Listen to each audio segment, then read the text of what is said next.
Hola, vamos a aprender cómo dibujar de una forma geométrica, de una forma muy simple que nos sirve para que lo apliquemos después a cualquier objeto que queramos representar. Vamos a partir por un ejercicio muy sencillo. Vamos a dibujar esta hoja que tenemos acá en nuestro papel. ¿Qué es lo primero que tenemos que hacer? Lo primero que tenemos que hacer, si nosotros tenemos un rectángulo, esa es nuestra hoja de papel.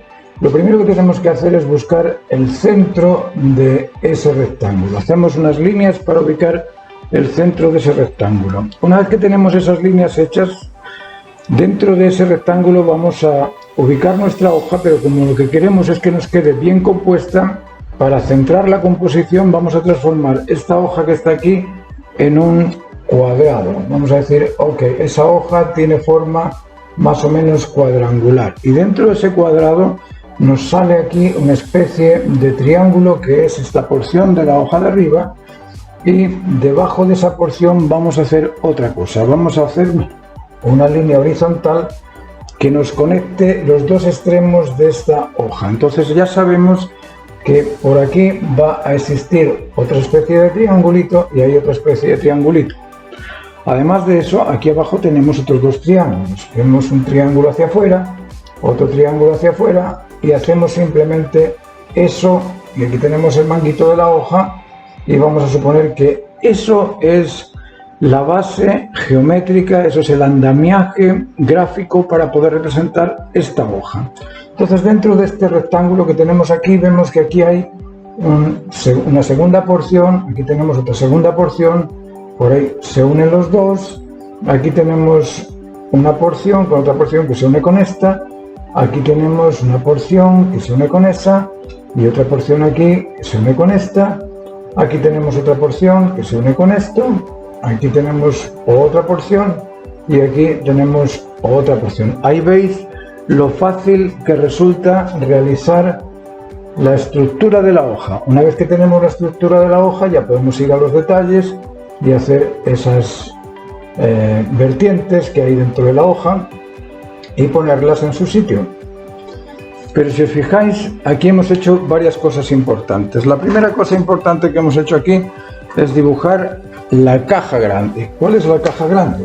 La caja grande es ese rectángulo, ese cuadrado que nos indica que ahí en el centro del papel vamos a colocar la hoja. Eso vamos a poner aquí el nombre para que no se os olvide: caja grande. Caja grande, es ese rectángulo. Ahora, lo siguiente que hemos hecho son estas cajas chicas. Ese triangulito, ese otro triangulito, que es otra caja chica, ese otro triangulito, ese otro que hay aquí abajo y este otro que hay abajo. A eso lo llamamos cajas chicas. Cajas chicas. Y hay una cosa aquí en estas cajas chicas que es muy útil y es, aquí en términos artísticos le llamamos líneas de relación. ¿Qué son esas líneas de relación? Bueno, yo miro el original y digo, voy a trazar una línea recta a ver si esos dos puntos coinciden. Vengo aquí, trazo la línea recta a ver si coinciden también. Vamos a lanzar una vertical a ver si ese punto de ahí coincide con ese punto de acá. Lanzo en mi dibujo una vertical y veo que sí, que aproximadamente está ahí ese punto conectado con ese mediante una vertical. Voy a lanzar una diagonal de esquina a esquina. Vamos a ver si en esa diagonal coinciden esos dos puntos con qué parte del centro. Es decir, fijaos ahí. Me dice que esta vertiente está un poquito más abajo de la vertical. Aquí no está. Entonces, ¿qué hago? Bajo la vertiente porque no está en su sitio. Entonces, esas líneas de relación me ayudan a poner aquellos detalles en su sitio. Luego tenemos el proceso en caja grande, cajas chicas, líneas de relación. Vamos a poner otro que se nos escriben.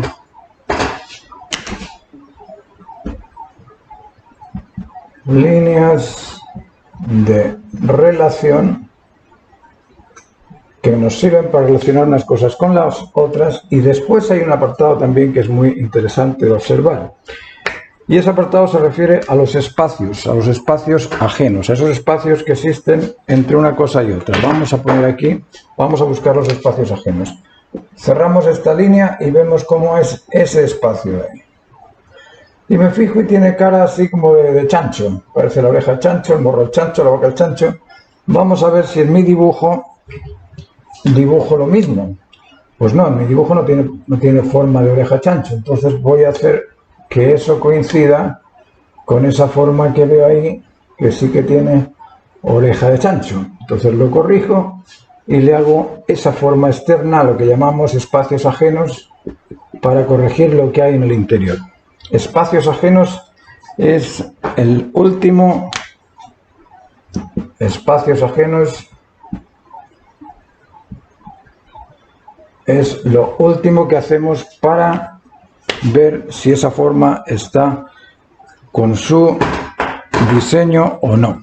Entonces, ¿qué es forma? Forma es el contorno que delimita un cuerpo o un espacio. Aquí tenemos, no sé si os habéis fijado, en las botellas de vino. Eso es una botella de vino, ¿no es cierto?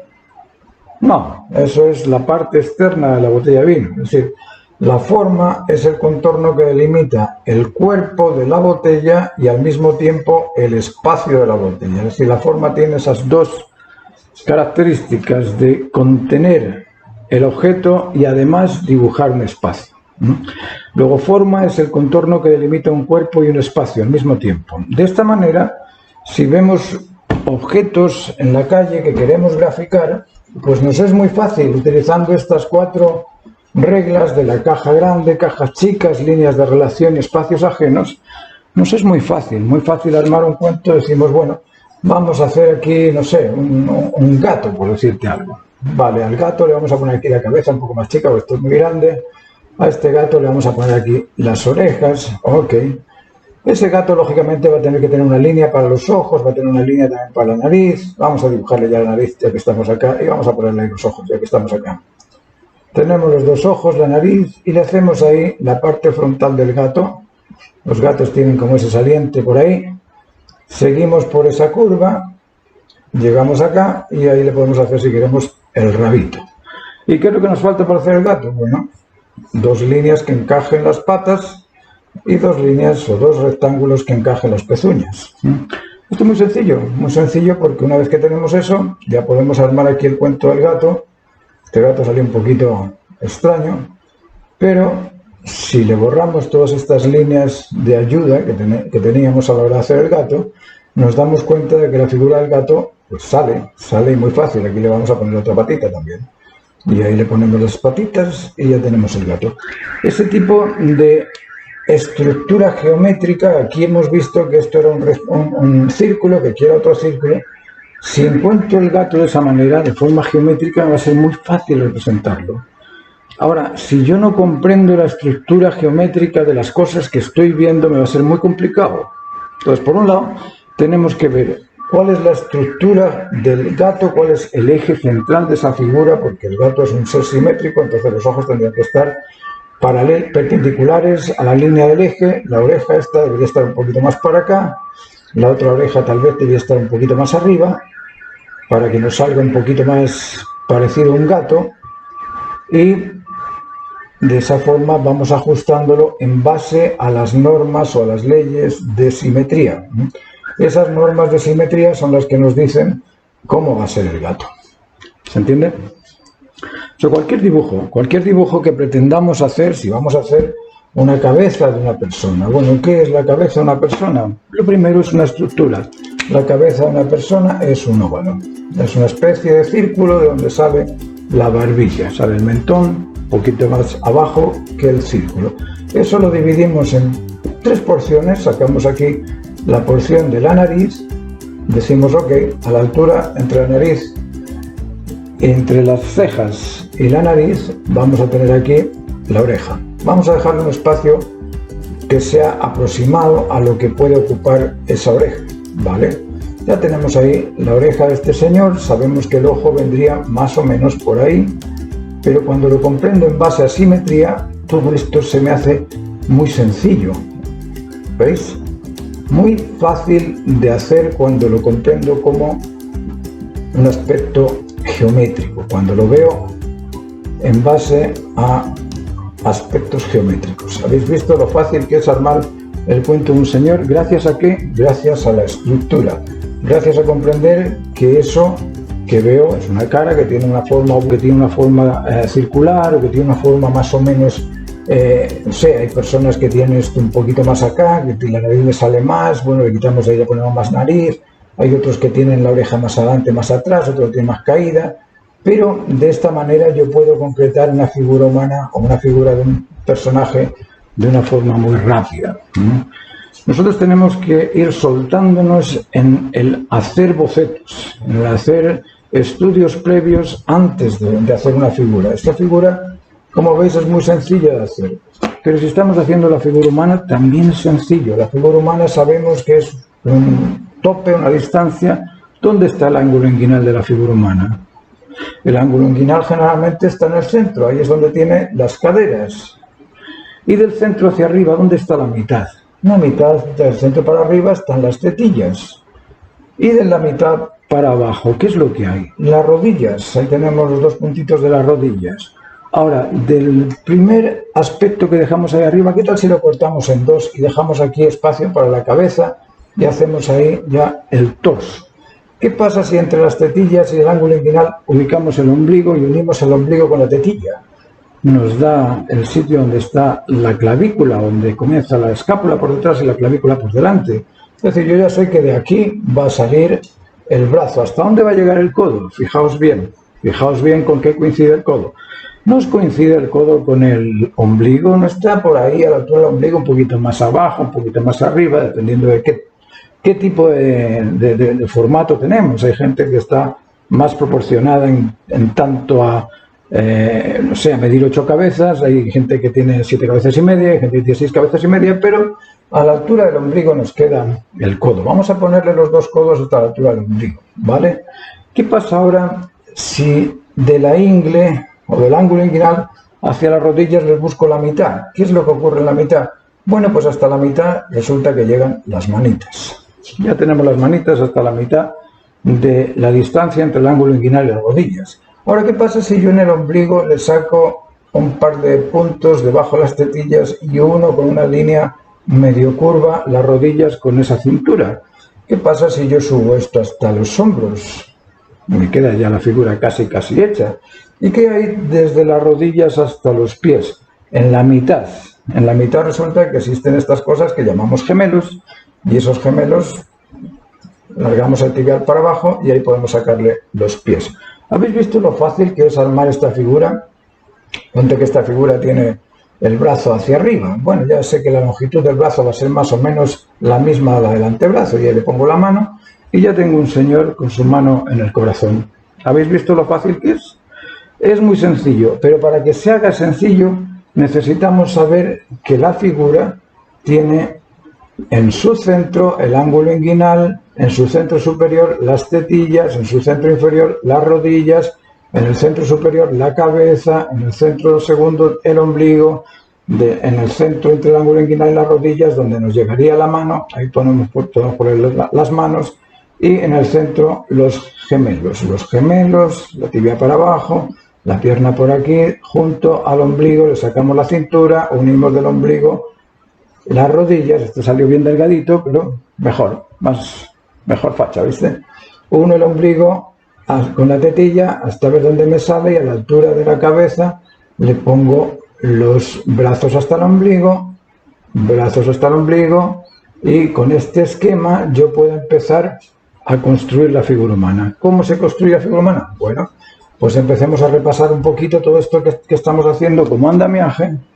Sabemos que aquí va a estar la cabeza va a tener el cuello, aquí tenemos estos músculos esternocleidomastoideos que son muy notorios, aquí tenemos el esternón y del esternón para arriba suben por ahí las clavículas, por detrás aparece el trapecio, aquí tenemos el deltoides, que es un músculo bastante notorio, después tenemos aquí el bíceps, después tenemos aquí todos los músculos del brazo, todos los tensores, pronadores, etcétera. Aquí tenemos los pectorales. Sigamos con este señor construyéndole los bíceps y el brazo. Después de los pectorales sabéis que aquí tenemos los abdominales. Detrás están los serratos, que a lo mejor en algunos se notan. Pero estos abdominales son 5 músculos hasta el abdominal y esos 5 musculitos nos dan la caracterización del personaje. Esta curvita es importante hacerla y saber que aquí, donde sale el cabezal del fémur, tenemos que sacarle un poquito. Aquí hacemos exactamente lo mismo, le hacemos una pequeña curvita y el cabezal del fémur, y de ahí lo lanzamos hacia abajo. Sabemos que por aquí hay un músculo que se llama el sartorio, que es muy notorio, y ya con eso imaginaos lo que estamos haciendo. En pocos minutos resulta que estamos construyendo a un individuo casi completo, ¿no es cierto? Luego, estas cosas que son simples, claro, una vez que uno las conoce, son simples cuando uno las descubre, pero lo que tenemos que hacer es memorizarlas. Memorizar las proporciones no solamente del esqueleto humano, sino de las proporciones de la cabeza, de las proporciones de los brazos, de las piernas, de los elementos que están dentro de la cara, y poco a poco vamos a ir soltándonos en cómo realizar la figura humana de una forma muy sencilla. Así es que os invito a consultarme en la clase cualquier tipo de detalles que tengáis sobre esto de construir geométricamente las figuras. Nosotros aquí hemos hecho una figura que tiene ciertos elementos geométricos. Vamos a mostraroslo. En principio tenemos ahí una circunferencia, un círculo. Después de este círculo tenemos un rectángulo. Pectoral es un rectángulo. Después del pectoral viene un trapecio invertido. Después del trapecio invertido, que sería esta porción de acá, aquí tenemos el rectángulo, tenemos otro trapecio vertical, si es que lo queremos llamar así, trapecio hacia arriba, y de aquí para abajo, desde ese trapecio, tenemos un cuadrado. Aquí yo lo he hecho un poquito grande todo esto, vamos a hacerlo un poquito más pequeño para que se nos proporcione. Ahí tenemos ese trapecio y de ahí tenemos un cuadrado hasta donde está el ángulo inguinal, y de ese trapecio tenemos hasta los pies otro trapezoide largo. Si yo me pongo a comparar esto con medidas, imaginaos que vamos a hacer medidas. Dejemos 3 centímetros desde el hombro hacia arriba, 2 centímetros para la cabeza y 1 centímetro para el cuello, ¿ok? 2 centímetros de alto para ese rectángulo, pongámosle 2 de ancho por 2 de alto. A este trapecio le vamos a poner también 2 de alto y aquí abajo va a tener 3 centímetros. Vamos a poner este de 4 centímetros de ancho por 2 centímetros de alto también. Este cuadrado 4 por 4, 4 de ancho por 4, ¿no? Y este de abajo lo vamos a doblar, vamos a poner 4 centímetros hasta las rodillas y otros 4 centímetros hasta los pies de largo. Probad a hacer esto en cuanto a centímetros y veréis que es muy fácil después llenar esto con los pectorales, con los abdominales, sacarle aquí la porción hasta las rodillas. Aquí le sacamos la curva hasta las rodillas, aquí le hacemos los gemelos, el otro gemelo por otro lado, y los brazos los sacáis de ahí, hacéis aquí una pequeña curva para poner aquí el deltoides, y de ahí el bíceps, y de ahí los brazos hasta la mitad y aquí hacemos lo mismo, hasta el ombligo le ponemos el bíceps y de ahí el brazo hasta la mitad de la ingle. ¿Veis qué fácil? ¿Veis qué fácil es realizar este tipo de dibujos? Como os digo, es muy fácil cuando lo veis aquí en el vídeo. Cuando uno se pone a hacerlo es un poco más difícil, pero no os preocupéis. No os preocupéis porque las cosas salen una vez que las comprendemos. Entonces lo primero que tenemos que hacer es comprender. Comprender cuáles son las proporciones del cuerpo humano, comprender cuáles son las proporciones de la cabeza, comprender cómo hacer la caja grande, la caja chica, las líneas de relaciones a espacios ajenos.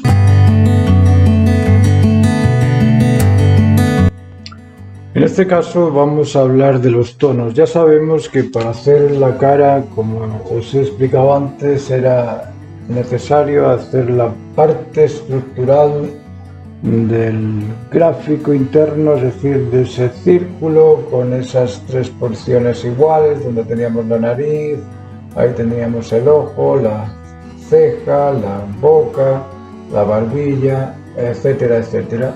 Eso ya lo vimos en la clase anterior. Ahora en esta clase quiero explicaros algo sobre cómo volumetrear esta figura. tenemos la figura y ¿qué es lo primero que tenemos que observar en la figura? Aquí tenemos una cosa bidimensional, no es tridimensional. En esa cosa bidimensional vamos a buscar a qué se refiere esa bidimensión que tengo aquí. Estamos viendo planos. Si comprendemos esto, aquí por sobre la nariz hay un plano frontal y un plano lateral. Ese plano frontal tiene cierta posición frontal, igual que el de la frente sería una cosa frontal. Aquí tendríamos una cosa lateral, es decir, toda esta parte de la nariz hacia abajo sería una cosa lateral. Aquí tenemos un plano frontal, aquí tenemos otro lateral hacia atrás. Todos estos planos tenemos que comprenderlos a la hora de entonar, a la hora de poner claroscuro, porque si no comprendemos la volumetría de ese dibujo bidimensional que estamos sombreando, no nos va a salir nunca una cosa volumétrica. Ese es un primer estado, una primera etapa. Comprender los planos, si esos planos son frontales, son laterales, frontales, laterales, si son planos superiores como ese de arriba, plano superior, o si son planos inferior como esta parte debajo de la nariz, este labio de abajo, esta parte de la barbilla, esta parte también de la barbilla, son planos inferiores, luego superior e inferior. Eso es importante que lo sepamos leer a la hora de ver un volumen, a la hora de ver un dibujo. Bueno, ¿dónde está aquella caracterización frontal, superior, inferior, lateral? Para poderlo encajar dentro de un volumen. Ahora, ¿cómo empezamos? ¿Por dónde empezamos las sombras? Lo lógico es partir ordenadamente para que nos salgan, porque hay personas que empiezan a sombrear por acá y después siguen por acá y después se le antoja sombrear por acá y al final esa sombra que hizo acá no tiene relación con esa sombra que hizo acá y esa otra que puso aquí tampoco tiene relación con esa que puso allá. Entonces, para podernos ordenar, vamos a partir del más oscuro al más claro, del más oscuro al más claro, y después volvemos del más claro al más oscuro. Podemos hacerlo a la inversa, podemos partir del más claro al más oscuro, el más oscuro al más claro, pero tenemos que ponernos de acuerdo en qué orden vamos a seguir. Si vamos del más claro al más oscuro, miramos la figura y decimos, ¿dónde está el más claro? Uy, esta figura, la luz está aquí arriba, y si la luz está aquí arriba, lógicamente, esta figura en la parte de la piel de la frente, que es la parte más cercana a la luz, va a ser más claro que esa parte superior de la nariz, porque ahí le llega, pero le llega en una intensidad distinta. Esto es menos y esto es más. Y esta de la barbilla va a ser, lógicamente, un poquito más oscura que la nariz, y la nariz va a ser un poquito más oscura que la de la frente, ¿comprendéis? Todos partimos del claro más claro al oscuro más oscuro, o del oscuro más oscuro al claro más claro, como vosotros creáis que es más útil. Ahora, ¿cómo se hacen las sombras? Hacemos las sombras, podemos hacer sombras de este tipo, a ver qué nos sale. Es un trazo muy desordenado. Podemos hacer sombras de otro tipo, que es teniendo mucho cuidado de que todo esté juntos los trocitos de pigmento del lapicero. Es otra forma también. Yo la que os aconsejo es muy simple, es la que he seguido durante muchos años y a mí me da bastante buen resultado. Yo lo primero que hago es determinar qué partes son más iluminadas y dibujar de dónde a dónde viene esa iluminación. Aquí tenemos la sombra del pelo, por aquí viene una parte más. Ok, todo esto de acá va a ser un poquito más oscuro y busco cuál es el oscuro más oscuro. Lógicamente esa parte del pelo, creo yo, que dentro de la cara va a ser la más oscura. Entonces parto ahí con líneas paralelas, paralelas, paralelas, paralelas, paralelas, paralelas. Una vez que termino de hacer toda esa sombra con líneas paralelas y que sean todas aproximadas, y vamos viendo que toda esta zona también puede que sea bastante oscura. La nariz va a proyectarse también sobre este plano, a lo mejor esa sombra de la nariz también merece la pena hacerla oscura rápido para que encontremos lo que es el volumen de la cara.